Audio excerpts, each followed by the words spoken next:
Entrance ফি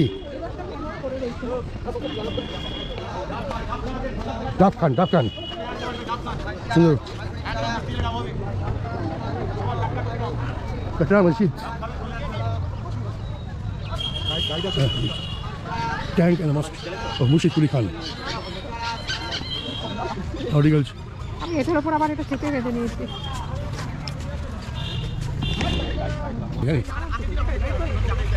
guide কোথায় guide কোথায় গেল গাইড নিয়ে যান স্যার গাইড কোথায় গেল এখানে মুর্শিদ কুলি খার কবর আছে যার বুকের উপরে আপনি কেন যাবেন মসজিদের মধ্যে কেন মন্দিরও দেখবেন আবার ইনি ব্রাহ্মণ ঘরের ছেলে কেন ইসলাম ধর্ম গ্রহণ করলেন এই একটু স্যার এদিকে দাঁড়াবেন রাস্তা তো তাহলে পিছন দিয়ে যেতে হবে এখানে বলবে হ্যাঁ আমি বলি তাহলে বলো আমার নাম হচ্ছে নমস্কার টোটন টেমরা আর আপনারা এখন যে জায়গায় ঘুরতে এসছেন এই জায়গার নাম হচ্ছে সবজি কাটরা কাটরা আর আপনারা দেখতে এসছেন কাটরা মসজিদ আর সবজি কাটরার নাম দেওয়ার কারণ এই যে রাস্তার ফুলের গার্ডেন এগুলো কিন্তু সব নতুন তাহলে আজ থেকে 300 বছর আগে যার নামে জেলার নাম মুর্শিদাবাদ তার আদেশ অনুযায়ী সপ্তাহে এখানে 2 দিন সবজির মার্কেট বসত তার জন্য এই জায়গাটার নাম হয় সবজি কাটরা কাটরা ভাষাটা হচ্ছে কার্বি ভাষা এবং মার্কেটে বলে মানে বাজার আর পাশাপাশি দেখুন দুটো বড় বড় মিনার দেখতে পাওয়া যায় মসজিদের 4 কর্নারে 4টি চুল ভূমিকম্পটা হয়েছিল 1897 সালে এর কাজ চলেছে কিন্তু দুটো আজান দেওয়াতে এবং শত্রুপক্ষকে ফলো করা হতো আর একতলা দোতলা ঘরগুলোকে দেখতে পাওয়া যাচ্ছে মসজিদের চারদিকে কিন্তু পাবেন কিছু একতলা রয়েছে কিছু ভূমিকম্পতে ভেঙেও গেছে এগুলোকে মুসাফিরখানা কিংবা মাদ্রাসা বলা হতো নিচের ঘরগুলোতে এক একটা করে 4টা করে বাচ্চা শিশু আর একটা শিক্ষক থেকে কোরআন শরীফ পাঠ করানো হতো আরবি উর্দু এবং ফার্সিতে আর উপরে ঘরগুলোতে নবাবের সময় যারা নমাজ পড়তে আসতেন তাদের উপরে ঘরগুলো বিশ্রামের জায়গা ছিল আর নবাবের সময় কিন্তু কারেন্টের ব্যবস্থা ছিল না তার দেওয়ালে তাকিয়ে দেখুন ইংরেজি অক্ষরে উল্টো টিগুলো দেখতে পাওয়া যাচ্ছে মসজিদের চারদিকে কিন্তু পাবেন এগুলো তো নবাবের সময় হ্যাঙ্গার টাইপের ল্যাম্প নালে প্রদীপ জ্বালিয়ে দেওয়া হতো এই আলোতে পুরো মসজিদটা কিন্তু আলোয় থাকতো আর এই গেটগুলো সব ছোট করে দেওয়ার কারণ নবাবের সময় যে কোনো মন্দির এবং মসজিদে ঢুকতে গেলে মাথাটা নত করে সেলাম করে ঢুকতে হতো কারণ কি নবাবের পিরিয়ডে কিন্তু সব 6 ফুটের উপরে লম্বা ছিলেন যেমন মুর্শিদ কুলিকা ছিলেন 6.5 ফুট লম্বা আর নবাব সিরাজদৌল্লা ছিলেন 7 ফুট 3 ইঞ্চি লম্বা সবচেয়ে বড় কথা গোটা কাটরা মসজিদ ঘুরে বেড়াবেন কোথাও জালনা দরজা তীরবর্গা কিচ্ছু পাবেন না একমাত্র মুর্শিদ কুলিকা সমাধি ছাড়া রাত্রি বলে তোরা সামিয়ানা টাঙিয়ে দিয়ে দিন যেটাতে জানলার দরজা আমরা পদ্মা দিই আর যে ক্ষেত্রে বর্তমানে আমরা এখন প্রবেশ করে এলাম এটা কিন্তু মসজিদের ব্যাক সাইড সামনের দিকে এখন আমরা যাব যে মুর্শিদ কুলে হিন্দুর থেকে মুসলিম কেন হয়েছিলেন কেন আমরা ওনার সমাধির উপর দেখে এলাম আর কেন উনি শেষ সময় মন্দির ভেঙে মসজিদ তৈরি করেছিলেন এই মুর্শিদ কুলেকে নিয়ে কিন্তু প্রথমে নবাব ছিলেন না কে ছিলেন দিল্লির সম্রাট ঔরঙ্গজেব ছিলেন ওনার কাছে দাওন হিসাবে কাজ করতেন মানে ট্যাক্স আদায় করতেন আর পাঠাতেন তখন এখানকার রাজধানী কোথায় এই বাংলাদেশ ঢাকা শহর এই ঔরঙ্গজেবেরই কিন্তু ছেলে ছিল ওনার ছেলের সাথে এই নবাব মুর্শিদ কুলিকার কোনো বিছানের রাগারাগি হলে এই মুর্শিদ কুলিকা বিরক্ত হয়ে নিজে এবং নিজের বিশ্বাস্তর কর্মচারীগুলো ওইখান থেকে এখানে নিয়ে এসে নিজের ব্যবসা শুরু করেছিলেন তখন কিন্তু এই জেলার নাম মুর্শিদাবাদও ছিল না এবং ইনি নবাবও হননি এই মুর্শিদ কুলিকে ইনি দাক্ষিণাত্যে বুরহানপুর গ্রামে এক ব্রাহ্মণ ঘরে জন্মগ্রহণ করেছিলেন তখন বর্গী হামলা তো যেটা আমরা এখন ডাকাত বলি সেই বর্গীরা এই মুর্শিদ কুলিকাকে শিশু অবস্থায় চুরি করে এক ইস্পানের বনি খাজি পানোরের কাছে কৃতদাস রূপে বিক্রি করে দিয়েছিলেন হাজি সাহেব তার নাম পরিবর্তন করে রেখেছিলেন মোহাম্মদ হাদি এবং ইসলাম ধর্মে নাকি দীক্ষিত দিয়েছিলেন তারপরে 1702 খ্রিস্টাব্দে এই দিল্লির সম্রাট ঔরঙ্গজেব মারাঠা যুদ্ধে অর্থহীন হয়ে পড়ে গেছিলেন তখনকার সময় মুর্শিদ কুলিক এখান থেকে 1 কোটি টাকা এই ঔরঙ্গজেবকে রাজব্য হিসাবে পাঠিয়েছিলেন তারই প্রতিদানে ঔরঙ্গজেব এই মুর্শিদ কুলিকাকে দেবদূত রূপে ব্যাখ্যা করেন এবং নবাব মুর্শিদ কুলিকার নামটি নাকি উপহার দিয়েছিলেন আগে কিন্তু এই জায়গার নাম ছিল মাকসুদাবাদ তার আগে এই জায়গার নাম ছিল মুকসুগঞ্জ এই মুর্শিদ কুলিকার নামে এই জেলাটার নাম হয়েছে মুর্শিদাবাদ তাই নবাব মুর্শিদ কুলিকা কিন্তু একদম শেষ সময় কারণবশত কারো কাছ থেকে জানতে পেরে গেছিলেন যে আমি হিন্দু ব্রাহ্মণ ঘরে জন্মেছিলাম আমাকে শিশু অবস্থায় মুসলিম সম্প্রদায়ে বিক্রি করে দেওয়া হয় জানার পরে কিন্তু মসজিদ কুলেখা হিন্দু সমাজে ঘুরে যান নিনাকা না হয়নি, ত্যাগ করে দেওয়া হয়। কারণ কি, তখনকার ব্রাহ্ম সমাজ ছিল কঠিন কঠোর, কেউ মেনে নিতে পারেননি, নিজের মা বাবা ঘর থেকে বের করে দিয়েছিলেন।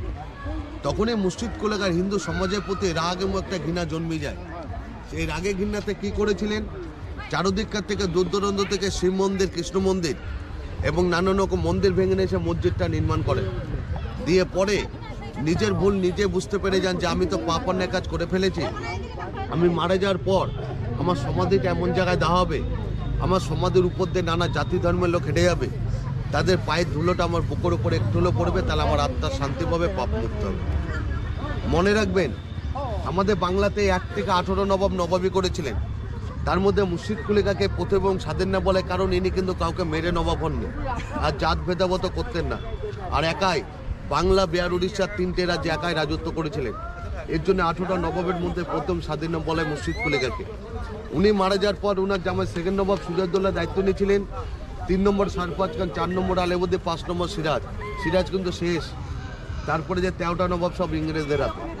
আর সব থেকে বেশি রাজত্ব মুর্শিদ কুলেখায় করে গেছিলেন। যদি বলেন কেন, এনার জন্ম বললাম 1660 খ্রিস্টাব্দে, নবাবী পদ পেয়েছিলেন 1706 খ্রিস্টাব্দে। 24 সাল পর্যন্ত রাজত্ব করেন, 25 খ্রিস্টাব্দে ইনি মারা যান। আর দিল্লির সময় টৌরঙ্গজে মারা যান 1707-এ। তখনকার সময় মুর্শিদ কুলেখা একাই 18 বছর রাজত্ব করে গেছিলেন। তারপরে সব 2 বছর 1 বছর, সিরাজ যেরকম মাত্র 11 মাস। আবার শেষ সময় 2টো ধর্ম করে যান, এই মসজিদ নির্মাণ করেন, এর সাথে একটা শিবের মন্দিরও করে যান। আসুন দেখতে পাবেন।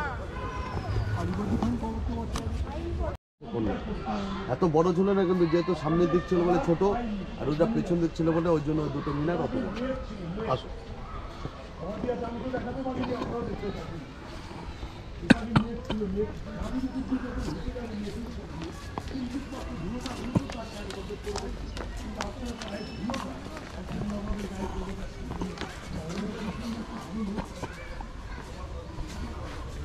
এই হচ্ছে তার সমাধি মুর্শিদ কুলেখা, তার উপরে কিন্তু আমরা দাঁড়িয়েছিলাম। আর উপরটা দেখুন কোনো সিল নেই, প্লাস্টার নেই, সমাধির উপরটা খোলা এবং মাটি দেখতে পাচ্ছেন। আজ পর্যন্ত এরকম যত সমাধি দেখেছেন সব দেখবেন সিল করা, প্লাস্টার করা, ইনারটাই খোলা এবং মাটি। কারণ উনি নিজে বলে গেছিলেন যে মানুষ যখন হেঁটে যাবে তাদের পায়ের ধুলোটা যেন আমার বুকের উপরে একটু হলো পড়ে। মাটিটা কেমিক্যাল দিয়ে রাখা, কারণ কি যেন কোনো রকম ঘাস না যাবো। ডান দিকে আসবেন, দেখে যে এক জায়গায় দাঁড়িয়ে থেকে আমি ইতিহাসটা সব খুলে বলবো। দেখে ডান দিকে আসুন, ডান দিকে আমাদের যারা আছে। তবে ওই কবরের ওপরে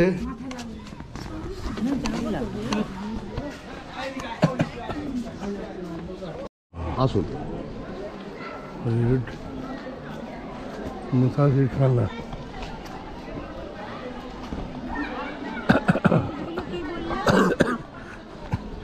গম্বুজ এইখানে ছিল, সব ভেঙে গেছে।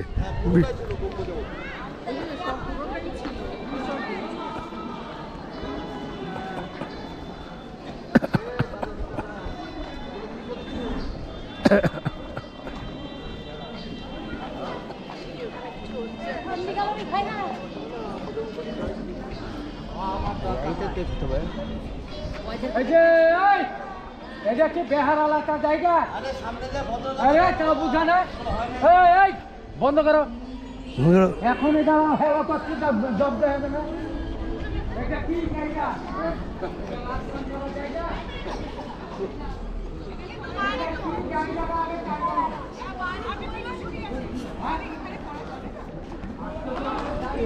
একটু ভিডিও করতাম, বন্ধ করতাম।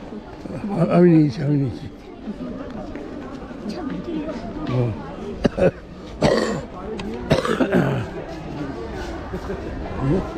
হ্যাঁ, নাচ করছে নিজের। এগুলো এখানে হয় না, হ্যাঁ, সরকারি জায়গা তো এগুলো সব বন্ধ করে কি দিই। এই যে যেগুলো করছে টিকটকার, হ্যাঁ হ্যাঁ, এগুলো করতে গেলে পারমিশন লাগে। হ্যাঁ এখন দেয় না, আপনি 50,000 টাকা দিও, আপনাকে পারমিশন হবে, যা হবে সব তো অনলাইন। এরকম এটা তো জিজ্ঞেস করবে, আর যেখানে বাইরে সেখানে বোর্ডে করে লেখা দেয়। আছে, লেখা আছে। যেখানে সেখানে সব কিছু হ্যাঁ, করা যায় একটা না। টুরিস্ট স্পট জায়গা, ভিজিটের জায়গা, এগুলো বাজে লাগে, পুরো বন্ধ। হ্যালো, যেগুলো করছে। আর বর্তমানে আমরা যেখানে এসে দাঁড়িয়ে আছি, ঠিক আমাদের পায়ের নিচে রয়েছে মুর্শিদ কুলেখার সমাধি। হ্যাঁ, তার উপর দাঁড়িয়েছি। এখান থেকে কিন্তু 6 ফুট নিচে। আগে কিন্তু পুরোটা 4 কোনা লোহার নেতে জালি টাইপের ছিল, মানুষ ওনার সমাধির উপর দেখে যেত, তাদের পায়ের জন্য পুকুরে পড়ে পড়তো, সেভাবে করা ছিল। দুর্ঘটনায় ভেঙে যায়, সিল করে দেওয়া হয়, পরে 14টা সিঁড়ি নিচে নেমে গিয়ে বাদির জন্য সমাধির রাস্তাটা খুলে দেওয়া হয়। এরকম একটা নয়, 3টে পাবে, রিনার মেয়ে, রিনার স্ত্রী। নিচে আসুন, দেখতে পারা যাবে। আচ্ছা, আমার নাম তো এমনি আউট, ঠিক আছে, আরো নতুন করে আউট আর কি হবে। প্রশ্নটা তাই করে। ভিতরে যে রং করা চূড়াটা দেখতে পাওয়া যাচ্ছে উপর থেকে নিচ পর্যন্ত, ওটা শুধু ওনারই হাতে। খুব ভেঙে চুরে গেছিল বলে আজ থেকে 4-5 বছর আগে রং প্লাসটা করা হয়েছে, নিচটা মার্বেল করা হয়েছে। এখন কিন্তু স্যার এই মন্দির ব্যাক সাইড, কারণ মনে রাখবেন এই কাতরা মসজিদ বছরে 3 দিন ফুল বন্ধ থাকে। জুন মাসের 24 তারিখ ঈদ বকরিদ, আচ্ছা, এই 3টে দিন কাতরা মসজিদ ফুল বন্ধ। আর হাজারদুয়ারি সপ্তাহে একদিন, সেটা হচ্ছে শুক্রবার। আর এই কাতরা মসজিদ মুর্শিদ কুলে খা 7 রকম জিনিস দিয়ে তৈরি করে গেছিলেন। যদি বলেন কি কি, চুন, সুরকি, চিটে গুড়, খয়ের জল, মেথি জল, ডাবের জল, ডিমের উপরে যে সাদা অংশগুলো থাকে, এইসব জিনিস দিয়ে টোটাল কাতরা মসজিদটা তৈরি। আর যে বড় মিনারটা দেখতে পাওয়া যাচ্ছে 90 ফুট লম্বা ছিল, উপরে কিন্তু এরকম গম্বুজের মতো চোরা চলে ভেঙে যায়। 25 ফুট চওড়া, ভেতরে সিঁড়ি আছে, কিন্তু 70টি সিঁড়ি আছে, গোল রাউন্ড করে উঠতে এখন বন্ধ করে রেখেছে। আর তার গায়ে দেখুন উপর থেকে নিচ পর্যন্ত যে আই টাইপের ছিদ্রগুলি দেখতে পাওয়া যায়, এগুলি রাখার কারণ যে সিঁড়িগুলো আছে ওঠার সময় যেন কোনো আলো বাতাসের অভাব না পড়ে, তারই কারণে। আর এই যে কাতরা মসজিদের ইঞ্জিনিয়ার ছিলেন, ইঞ্জিনের নাম কি ছিল? মুরাদ সরফরাজ খান। আসুন, পুজো করছে তো। হ্যাঁ, প্রত্যেক সোমবারে পুজো হয়। হ্যাঁ হ্যাঁ, আবার শিব পুজোর সময় বড় ধুমধাম করে পুজো। ঘুরে ঘুরে ওই জাফরটা দেখছে নকশাটা, ভূমিকম্পের জন্য হ্যাঁ, আর সরাসরি তাকালে যে নকশাটা দেখতে পাওয়া যাচ্ছে, জাফরটা ঘুরে হয়েছিল, ডান দিকে ভেঙে গেছে বলে প্লাস্টার করে দিয়েছে। পিছনটা ঘুরে হয়েছিল, এই নকশাটা এখন যেরকম দেখছে নবাবের সময়, সেম এর উপর দেখেভাবে সোনাদের মরণ হচ্ছে। ইংরেজগুলো যার সময় 200 নৌকা জিনিস ওরা লুটপাট করে চলে। আর এটাই কিন্তু ছিল নবাবের পিরিয়ডে মেন গেট, কারণ মুসলিম সম্প্রদায়ের পশ্চিম দিকে নমাজ পড়েন, পশ্চিম দিকে কিন্তু এটা রাস্তার জন্য ব্যাক সাইডকে ফ্রন্ট সাইড করে দেয়, ফ্রন্ট সাইডকে ব্যাক সাইড করে দেয়। আর যেহেতু আমরা পিছন দিক দিয়ে প্রবেশ করেছি, ওর জন্য মসজিদ খুলে তার সমাধির পেছন দিক হেঁটে যেতে হচ্ছে। আর এটা যখন নবাবপুরে মেন গেট ছিল, ওনার সমাধির উপর হেঁটেছে, কিন্তু আমাদের ভিতরে প্রবেশ করতে হতো, ওনার মধ্যে কিন্তু হচ্ছে আমরা যাবো। আর দেখুন সাদা ঘরটা দেখতে পাওয়া যাচ্ছে, তার দুপাশে তাকালে ছোটো ছোটো কোপ দেখতে পাওয়া যায়। কিন্তু এসব সময় নবাবের সময় কম লোক পাওয়া যায়, কারণ নবাবের সময় যেসব নামাজের বাইরে আসবেন বাড়ির থেকে নামাজ পড়তে, তাদের নাকের জন্য বাইরের থেকে কোনো রকম খারাপ দুর্গন্ধ না আসে, তারই করে। এবার চলুন আসলে সুন্দর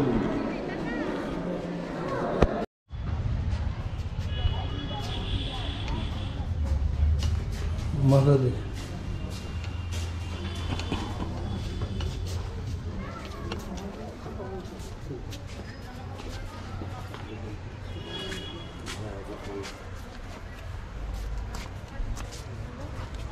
না, আসুন সবাই দেবো। হ্যাঁ, শিখেছি। না না, যাবো এই যে দেখি, এসে সবাই বাহ, সুন্দর সামনের দিকে তাকিয়ে দেখুন, এটাই হচ্ছে মেন মসজিদ, মেন মসজিদ। হ্যাঁ, যার নামে জেলার নাম মুর্শিদাবাদ। এনার জন্ম হচ্ছে 1660 খ্রিস্টাব্দে। 1723 খ্রিস্টাব্দে মসজিদ নির্মাণ করেছিলেন, 25 খ্রিস্টাব্দে মুর্শিদ কুলেখা মারা যান। ডাউলেগায় তাকিয়ে দেখুন, 4 কোণা করে খোপগুলো দেখতে পাওয়া যায়, মসজিদের চারুদিকে পাবেন ছোট বড় করে। এইসব খবরে পরে নবাবের সময় বেলজিয়াম গ্যালাস্টেট করা থাকতে এক ধরনের উন্নতি মানে কাজ। আর এই যে ছোট খোপগুলো দেখছেন, এগুলোকে বলো তো কুলুঙ্গি, মসজিদের চারুদিকে রয়েছে। এগুলোতে প্রদীপ জ্বালিয়ে দাও, তোর উপরে যে আই টাইপের দেখছেন, এগুলোতে জ্বালিয়ে দাও তো মশাল। এর আলোটা যখন এই কাঁচের গায়ে পড়তো, পুরো মসজিদটা কিন্তু আলো হয়ে থাকতো। আর সরাসরি তাকালে সিঁড়ি দেখতে পাওয়া যায়, সিঁড়ির উপরে উঠলে দেখবেন 2000 আসন আছে, 2000 আসনে লোক একসাথে বসে নমাজ কোরআন শরীফ পাঠ করতেন। যেহেতু তখন নমাজ হয় না, হিস্ট্রিক্যাল মনুমেন্ট হয়ে গেছে, ওর জন্য সবাই মানে এম করে প্রবেশ করতে পারছে। আর মসজিদ যদি চালু থাকতো, সবাই কিন্তু আমরা এম করে কেউ প্রবেশ করতে পারতাম। আসুন। আচ্ছা, সেই মশাল ফশাল জ্বালানো হতো না, হ্যাঁ, হাওয়া হলে কি হবে, হাওয়া ঝড় হলে কি হবে? বড় বড় মশলা। হাওয়া জল হলে কাঁপবে, নিভে যাবে, কিছু থাকবে। ভাই, এই যেখানে কি একটা ব্যাপার আছে।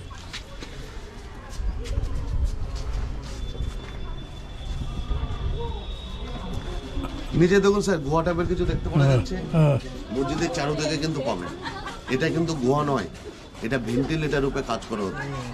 আমরা যেমন ঘরে বাড়ি করলে উপরে রাখি, এরা নিচে রেখে যায়, কারণ স্যার পুরো কাটরা মসজিদ ঘুরে বেড়াবেন, কোথাও রথ তীর বর্গার কোনো কিছু সাপোর্ট পাবেন না।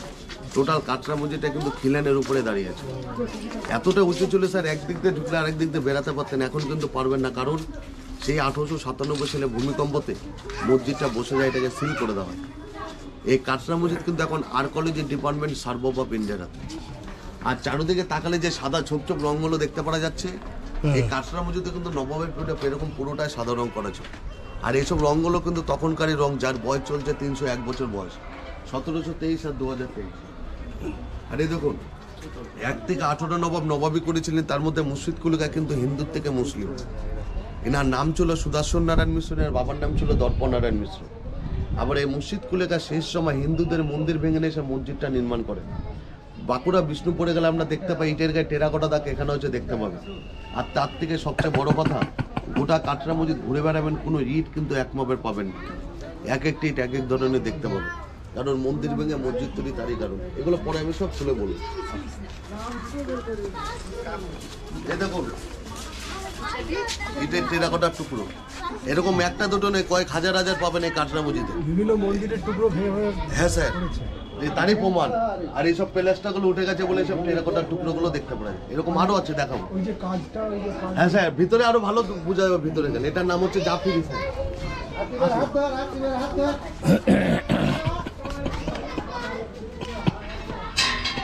ওই দেখুন স্যার, কর্নারে দেখানো ওখানে একটু দেখতে পাবেন, ওই যে উপরে কর্নারে দাও দাও, আসতে দাও, আসতে দাও। দেখা যাচ্ছে। এই দেখুন এখানে পাবেন সিমেন্ট টেরাকোটা ত্রিশূল। এই দেখুন এখানেও সিমেন্ট টেরাকোটা ত্রিশূল। ত্রিশূল ভেঙে এনে করতে হচ্ছে কেন? বাবরি মসজিদ। ইট এ করতে পারিনি, তৈরি করে করতে পারিনি। আসলে এই হয়ে গেছিলেন তো, উনি মুসলিম হয়ে গেছিলেন তো, বেশি বাড়াবাড়ি তারপরে আরো অত্যাচারী হয়ে গেল। অত্যাচারী হয়ে গেল। মসজিদগুলোকে সব মন্দিরগুলোকে সব হিন্দুরা কিন্তু মুসলমান তোমরা একটু তাড়াতাড়ি আসতে। না না, আসুক আসুক আসুক, অসুবিধা নেই, আসুক না, আসুক, কোনো অসুবিধা নেই। না না, 100বার আসুক। এবার পায়ের নিচে ফলো করুন। এই যো, এই নিচে নিচে ফলো করো বল। বাংলা এটা 4 কোণা করে খোপ খোপ গুলো দেখতে পাওয়া খেলা, যাচ্ছে। গুটি খেলা। তখনকার সময় এগুলো কিন্তু এক একটা করে আসুন। ও আসলে হ্যাঁ নামাজ পড়ানোর যার যার জায়গা। হ্যাঁ, এরকম আনুমানিক 2000 থেকে না আসন আছে, 2000 লোক এখানে একসাথে বসে নমাজ কোরআন শুনে পাঠ করতে। আর তাদের গায়ে যেন রোদ জল না পড়ে তার ব্যবস্থা। উপর থেকে তাকিয়ে দেখুন, প্রথম থেকে শেষ পর্যন্ত লোহার বালা ঝুলতে দেখতে পাওয়া যায়। ওই বালার সাথে মসজিদের দুপাশে নিচের দিকে তাকালে এখনো ছোট ছোট লোহার হুক দেখা যায়। কারণ এখানে বসে যারা নমাজ কোরআন শুনে পাঠ করতে, তাদের গায়ে যেন রোদ জল না পড়ে সামিয়ানা টাঙিয়ে দেওয়া। সেম দেখুন 4 কোণা খোপ রয়েছে, সেম বেলজিয়াম গ্লাসের করা থাকতো। রাতে যখন চাঁদের আলো পড়তো, পুরো মসজিদটা কিন্তু আলোয় থাকে। আর এটাই হচ্ছে মেন মসজিদ। এরকম টোটাল 5 টিকেট আছে আসন ভিতরে।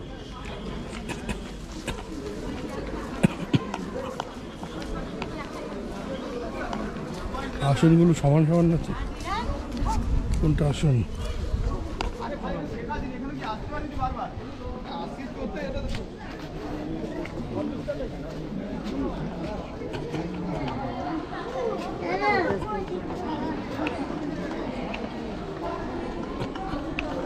কোথায় গেল আমার গাইড? এই তো স্যার আসুন। হ্যাঁ হ্যাঁ, বাহ।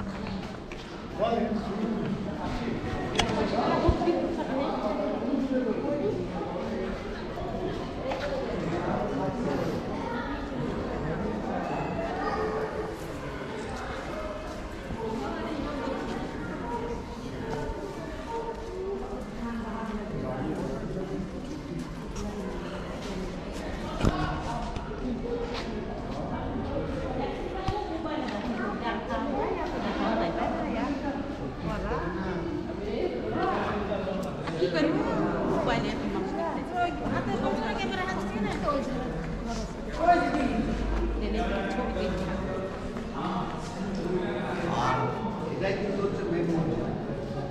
উপরের দিকে তাকালে দুপাশে দুটো বড় বড় গম্বুজ দেখতে পাওয়া যাচ্ছে। হ্যাঁ, ওই যে সামনে একটি পিছনে একটি। আচ্ছা, নবাবের সময় এরকম সারিবদ্ধভাবে 5টা গম্বুজ ছিল। চেষ্টা করুন। সেই 1897 ভূমিকম্পতে মিডিলে 3টে গম্বুজ ভেঙে গেছে। হ্যালো বিট্টু নেই?